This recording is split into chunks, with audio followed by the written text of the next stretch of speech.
Bonjour et bienvenue dans Les Chevaux Explorateurs, le podcast qui éclaire votre relation avec votre cheval. Ensemble, nous allons explorer les notions d'autonomie, de lien, de mouvement et bien d'autres encore.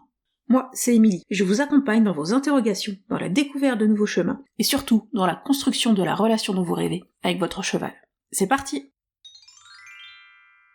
Et si on parlait ensemble de ce qu'on appelle globalement les problèmes de comportement chez le cheval, ou qu'on appelle aussi parfois des comportements indésirables. Par ces mots-là, on va regrouper un peu toutes ces notions du cheval qui veut pas monter dans le vent, du cheval qui a peur de la tondeuse ou de la bâche, du cheval qui peut être agressif envers l'humain, de celui qui va avoir tendance à bousculer aussi par exemple. Donc, quand je parle de comportement indésirable, c'est vraiment un terme générique dans lequel on peut intégrer plein de notions différentes, mais c'est quand même bien pratique d'avoir un terme général. Il y a un truc que je trouve intéressant dans le choix de ces mots, au-delà du fait qu'ils nous aident à comprendre de quoi on parle, c'est l'angle d'approche qu'il implique. Et notamment quand on parle de comportement indésirable, quelque chose qui est indésirable, c'est quelque chose qui n'est pas souhaité, mais finalement, il est indésirable pour qui, ce comportement ? Le problème de comportement, pour qui c'est un problème ? Et très très très souvent, quand on parle de ces problèmes de comportement, c'est un problème pour l'humain avant tout. C'est l'humain qui ne désire pas voir ce comportement chez son cheval. Alors il y a plein de très bonnes raisons à ça, évidemment, je dis pas que c'est une bonne chose qu'un cheval vous bouscule ou vous morde. Mais ça nous amène du coup souvent sur un focus de résolution qui va passer toujours sous l'angle de vue de l'humain. Ce comportement me pose problème, donc je veux que mon cheval arrête de faire ce comportement. Et je trouve qu'il y a un point très intéressant et même très important dans la résolution des problèmes de comportement, c'est de se demander comment ce comportement est perçu par le cheval. Parce que nos comportements qu'on dit indésirables, si le cheval les émet, c'est que lui, il désire les faire. Donc pour le cheval, ce comportement n'est pas nécessairement indésirable, ou du moins, ce comportement a un sens pour lui. Il a une raison de faire ce comportement.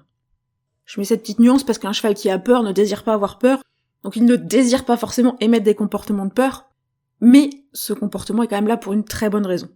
Et donc c'est vraiment un truc que je t'invite à faire quand tu dis « ce comportement-là me dérange chez mon cheval », c'est de changer un petit peu cet angle de vue et se dire « ok, mon cheval, il le dérange probablement pas ce comportement. Pourquoi il le fait ? Pourquoi il fait un truc qui me pose problème à moi ? C'est quoi sa raison derrière ? Et donc comment je peux faire pour répondre à sa raison derrière plutôt que de le faire arrêter ce comportement ? » C'est une notion que j'abordais déjà dans la toute première saison de ce podcast, dans l'épisode 6. C'est l'idée que le cheval n'agit pas contre toi, il agit pour lui. Et donc, ton problème de comportement tel que tu l'identifies toi, c'est pas forcément le même problème pour ton cheval. Et pour résoudre ce problème, il faut résoudre le problème du cheval et non pas le tien. Souvent, si on ne fait que résoudre le problème de l'humain, et que le cheval a toujours un problème, ça va ressortir autrement. Il va avoir besoin de l'exprimer autrement. Parce que lui, il va toujours pas bien en fait. On a juste caché le problème si on s'est focalisé uniquement sur l'humain et ce que ça nous pose comme problème à nous. Et donc ça, c'est un fil directeur que j'ai envie de garder quand je vais te parler de comportement et tout ça. C'est cette idée qu'au fond, notre principal objectif, c'est d'aller travailler sur le problème du cheval, c'est d'aller résoudre ce problème. Et ça va nous permettre de passer d'une gestion d'un problème de comportement à sa résolution. Parce qu'on va pas juste se focaliser sur le comportement, on va se focaliser sur sa cause et sur les émotions que vit le cheval.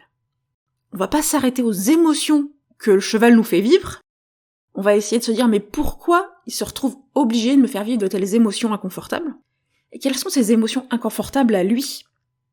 Et en fait, vraiment la résolution des problèmes de comportement du cheval, elle nécessite le fait de prendre en compte qu'il y a deux individus dans la relation. On considère ces comportements comme des problèmes parce qu'ils ont des effets sur nous humains et des conséquences indésirables sur nous humains et humaines, mais ces comportements sont causés par des inconforts et des problèmes et des événements indésirables pour le cheval. Et finalement, des fois même, c'est nous qui, par nos actions, sommes à l'origine des comportements indésirables de nos chevaux. Parce qu'on leur crée un inconfort auquel ils vont répondre. C'est-à-dire que des fois, c'est ton comportement à toi qui est indésirable, et qui fait que ton cheval émet à son tour un comportement indésirable. Et vraiment, le cœur, pour faire face à ça, c'est d'aller comprendre ce qui se passe chez le cheval. Et c'est valable pour tout, en fait. C'est valable pour toutes les échelles de comportement indésirable.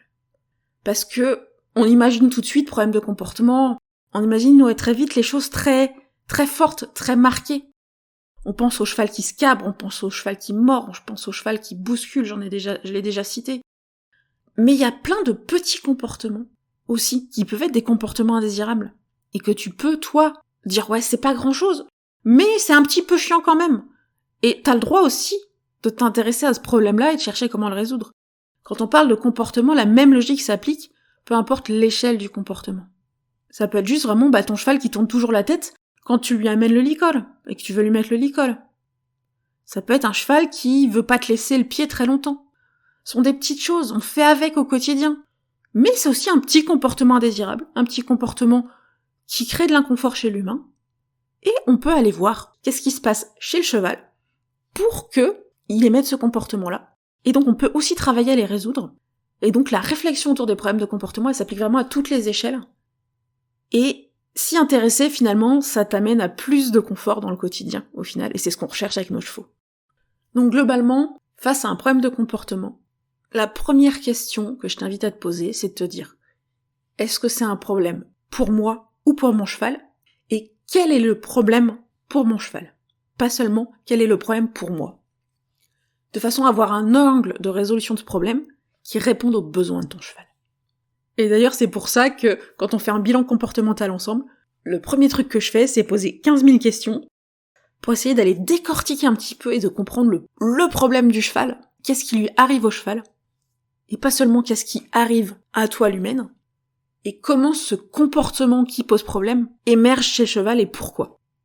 Et ça, c'est la première clé qui va nous permettre d'aller vraiment ensuite à la résolution du comportement, et à la résolution de manière ciblée de ce comportement.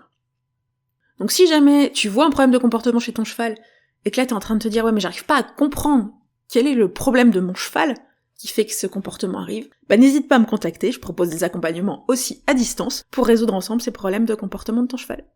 Et je propose notamment un format express en une journée qui s'appelle la conversation coup de boost, où on travaille ensemble sur une problématique que tu rencontres avec ton cheval. Peu importe laquelle c'est. Comme je disais tout à l'heure, il n'y a pas de petits ou de gros problèmes de comportement.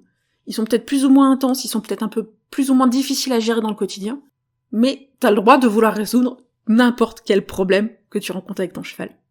Et donc dans cette conversation coup de boost, on travaille sur WhatsApp, sur une grosse demi-journée, où on fait tout ce bilan comportemental, toute cette recherche de pourquoi il y a un problème, et ça nous permet ensemble de te construire un programme de travail avec ton cheval.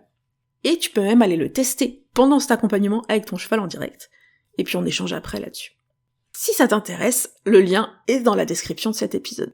Et maintenant, je te laisse avec le retour d'expérience de Victoria sur cette conversation de coup de boost. Et on se retrouve très bientôt pour un nouvel épisode autour du comportement du cheval.